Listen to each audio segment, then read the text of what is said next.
Tam, kde něco končí, je skvělý i začít. Netušil jsem, že se tady ocitnu takhle brzo, ale počasí přeje, drž hubu, a počasí přeje a to znamená, že půjdeme dál. Luka pod Medníkem nebude, ty vole, to snad nejde. Dobrý den, přátelé, když něco končí, může to na samém místě i začít. Jsem opět v Lukách pod Medníkem, na stejném místě, kde jsem završil první jarní trek. Počasí už přeje trošku víc, všechno krásně kvete, i když všechno ještě ne.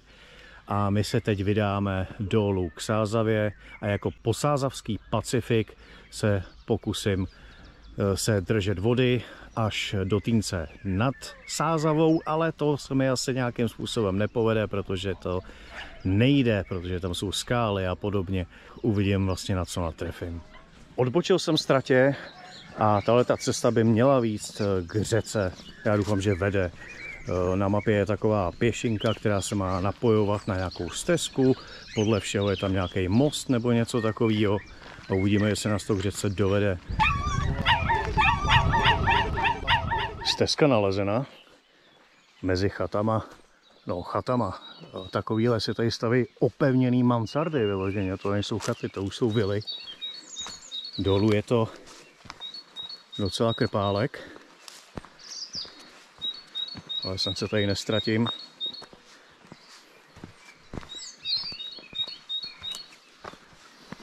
Je to krásný, ten vzduch.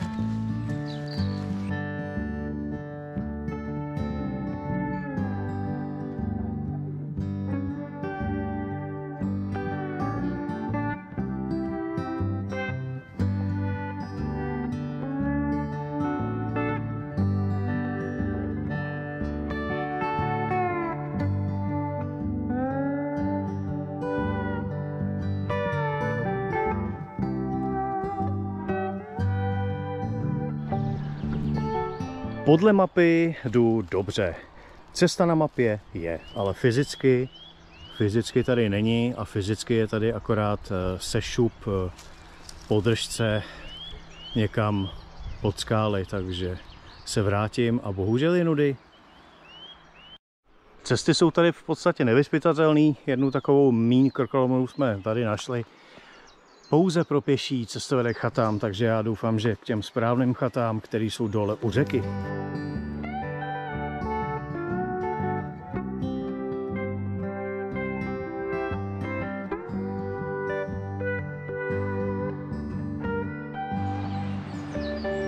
Co to tady máme pěknýho? Poutníci, procházíte Tetremskou osadou Dakota, prosíme, uvažte si pejsky. Já žádný nemám, ale já to vezmu trošku zpátky, protože jsme minuli spojené osady Údolí Slunce a minuli jsme Písku.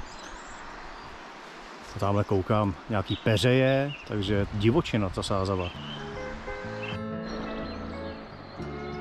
Konečně dole.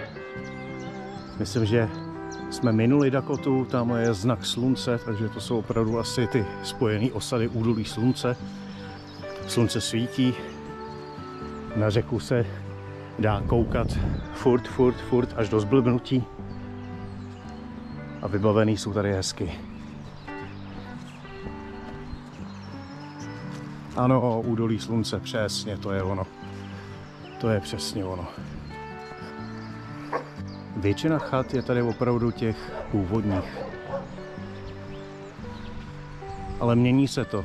Mění se přístavby, zpevňují se. A některé už jsou vyloženě moderní. A řeka hučí.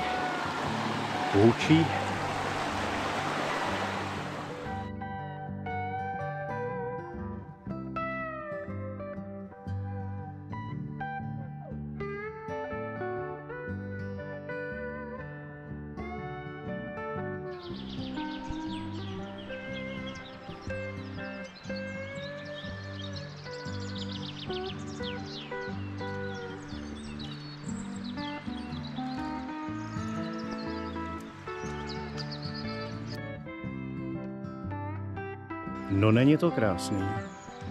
Já bych řekl, že je. Osada Staří kamarádi, tam už jsem byl. Tohle to je teda Píska, tamhle někde nahoře jsme hledali tu správnou cestu, ale bohužel tam se musí asi slaňovat, i když místní asi znají místní poměry. A teď se obrátíme směrem k Žampachu.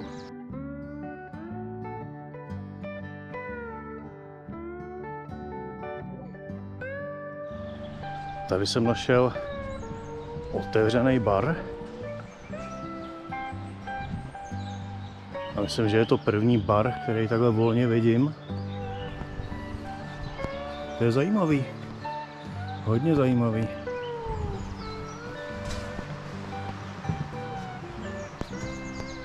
Akorát to vypadá, že je ještě před sezónou. Půl litry by byly, ale není z čeho si natočit. Hezký. Tady máme dál i kantýnu. A tohle to je Dakota, přátelé. Osada Dakota. Že se tramping provozuje už hodně dlouho, můžeme vidět na této pamětní desce 100 let výročí, takže víc jak 100 let, 1918.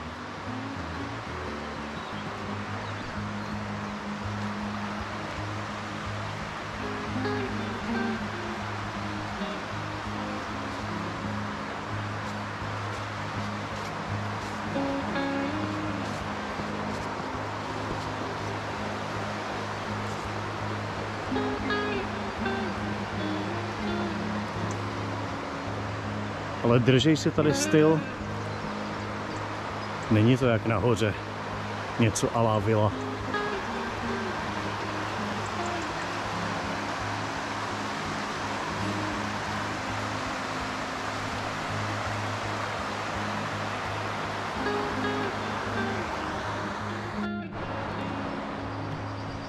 Každá osada i Dakota má svůj totem, takže doufám, že mě místní šerif tady nechytí kvůli kameře a nepověsí mě na ráhno. Takový doby snad už minuly.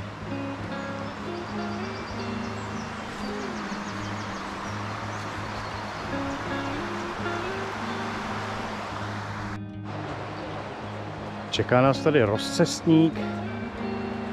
Nevím, jestli něco bude vidět proti tomu slunci, ale osada Ztracenka ano. Rychlá řeka. Staří kamarádi 3 km, Píska 2. 1 kilometr Toronto, čeká nás Toronto. Vím, že Ajax je snad na druhé straně. Kadiak taky. Govar 2 km, takže nejdřív Toronto. North and South Dakota, USA. Aha, půl kilometru, moc hezký. Pěkný baťůžek a pěkný náklad. Asi se tady bude něco slavit brzo.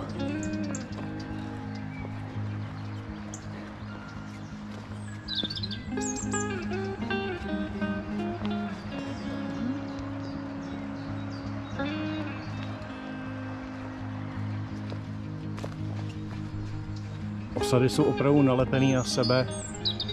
Tady je psaný, že jsme v Torontu, tak už to na Žampach není daleko.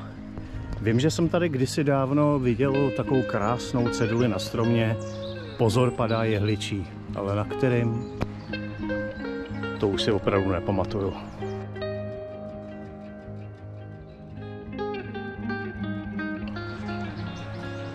Zatímco osada Dakota je přímo u řeky a u divoké řeky takový, tak osada Toronto je u klidnější řeky, ale ty chaty jsou docela skrytý ve skalách a tady už snad ani žádný nejsou. Tamhle vypadá, že vidím objekt, který už ale jako chata nevypadá.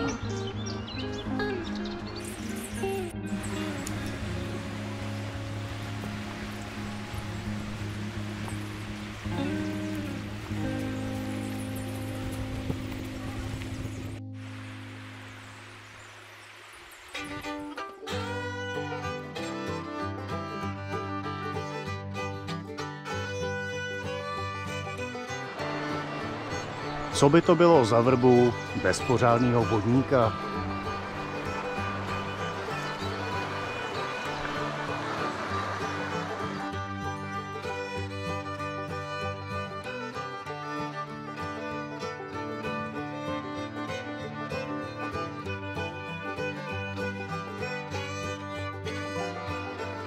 Tyhle objekty mají ovšem patinu.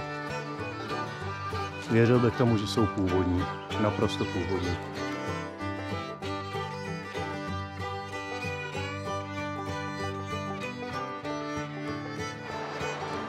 A jen tak mimochodem jsme dorazili do osady Govard.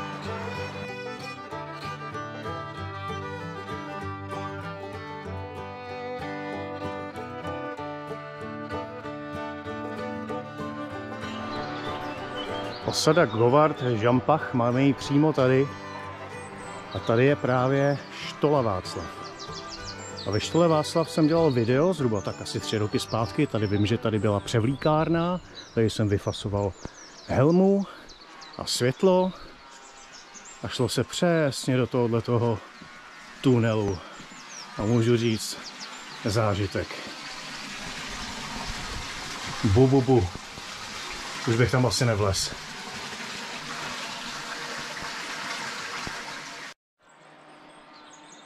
A že se tady těžilo zlato, o čem jsem už mluvil ve videu Zlatý oči, tak to tady reprezentuje ten důlní vozík. Přesně nevím, k čemu tohleto sloužilo, ale pokud to někdo ví, napište mi do komentářů.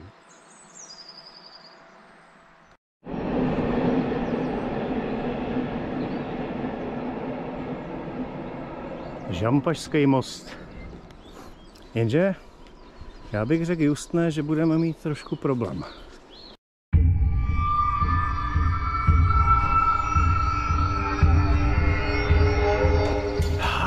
Nebude problém. Po Žampašském mostě jezdí vlaky už 125 let, takže tady stojí od roku 1900. Je to nejvyšší kamenný most v Čechách a údajně i v Evropě, ale to bych kecal. Na stavbě se podílelo hodně italských kameníků. Je to krása.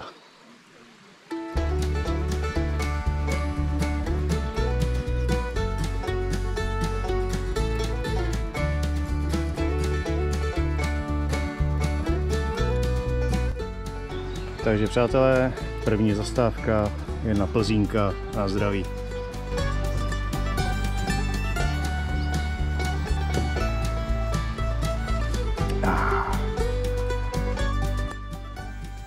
Hospoda u Troníčka obsahuje tyhle trofeje. Tady dokonce nějaký pakůň nebo něco takového. Pochybuju, že to někdo tady picnul v místních lesích. Tyhle ty malý možná, jo? Tamhle v dálce na druhé straně zaparkovaný moped.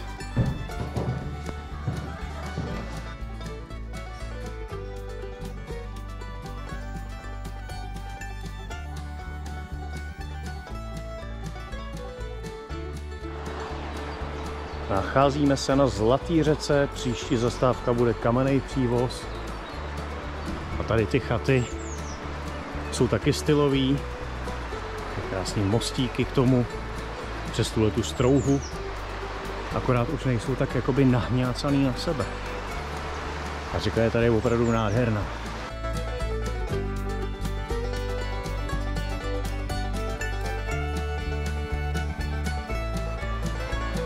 Ovšem tamhle ta chatička, nevím, jestli to bude odsaď vidět, ale je tam velká maska indiána. A vedle na terase i totem.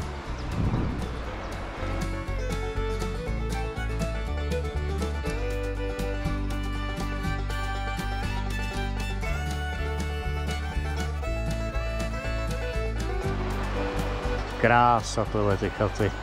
A hlavně mají i vlastní výtah.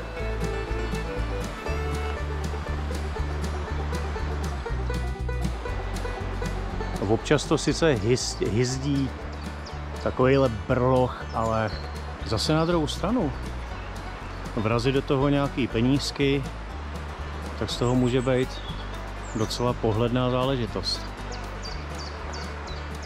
Sklep to má. Tady ten Břečan se trošku vykácí.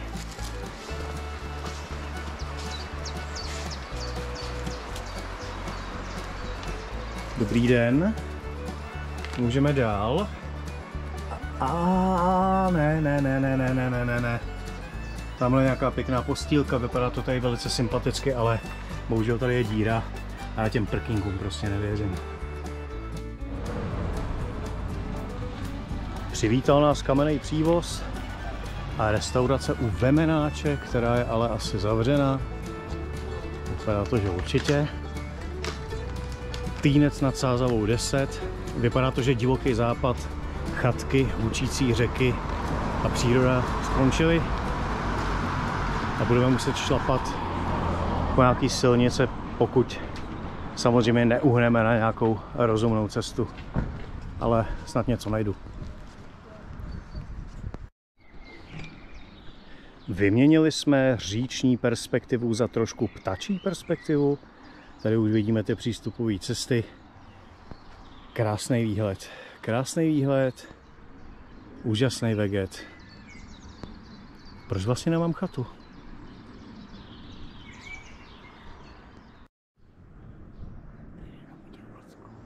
Opustili jsme Kamenný přívoz a zjevil se nám Kamenný újezdec, obecní dům. Každopádně tady si dáme doleva a měli bychom dojít do Krhanic, pak Prosečnice, Chrást nad Sázavou, Týnec nad Sázavou. Ale vzhledem k tomu, jak to tady vypadá, nečekám už nic takového zajímavého, tremského, že jo? Tak uvidíme, jestli do toho Týnce vůbec dojdu a jak mě to bude bavit.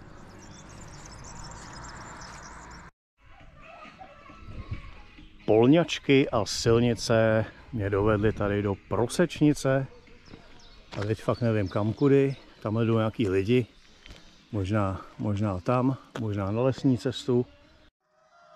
Spadlo prase do strouhy, nehluboký, nedlouhý, Ferda jede na kole, Ferda jede pryč. Koho by to napadlo, že by prase upadlo, Ferda jede na kole, veze na něm rýč.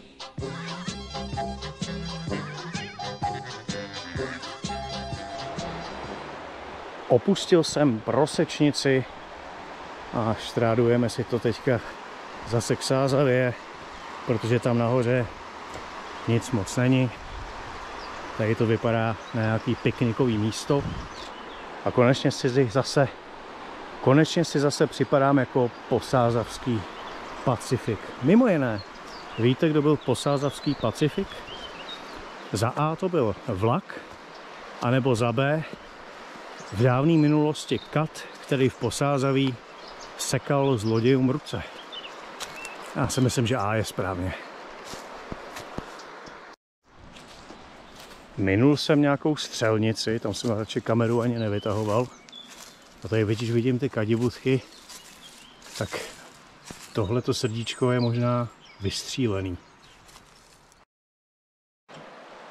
Tak, tady mají trošku střelnici taky, ale nějakou větší. A koukám, že se s tím nějak neserou zrovna. Dorazil jsem do Krhanic a tady nás přivítali paneláky na ležatou. Cesta vedle Sázavy, takový, nechci říct slepý rameno, ale nějaký vedlejší tok. Sázava je tady na divoko, plná šutrů.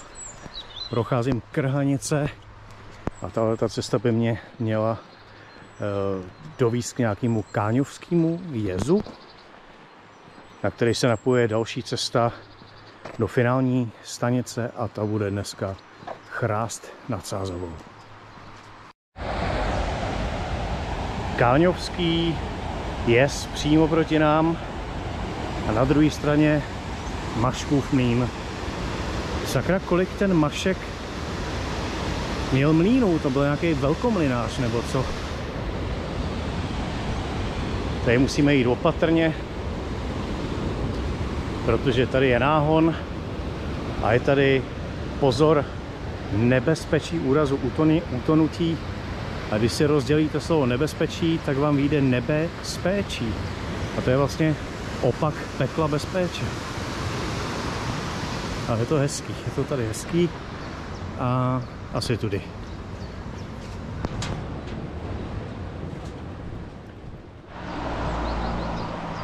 Poslední pohled na Sázavu. Tady máme jez přímo v chrástu nad Sázavou, což je cíl cesty. Tamhle se probliklo nějakým způsobem nádraží, takže zjistíme, v kolik jede vlak a mažeme zpátky. Jako dalo by se jít dál. Dalo by se dojít do Zruče nad Sázavou, do Letče nad Sázavou, do Světlí nad Sázavou nebo ještě do Žďáru nad Sázavou. A tam kousek dál, nad Žďárem nad Sázavou je rybník, který se jmenuje Velké Dářko a kousek nad ním vlastně Sázava pramení. Ale to už asi nechám jiným štrekařům.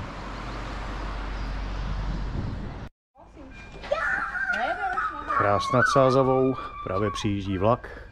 To by bylo z dnešní cesty všechno. Mějte se krásně, výletům zdar a nashledanou.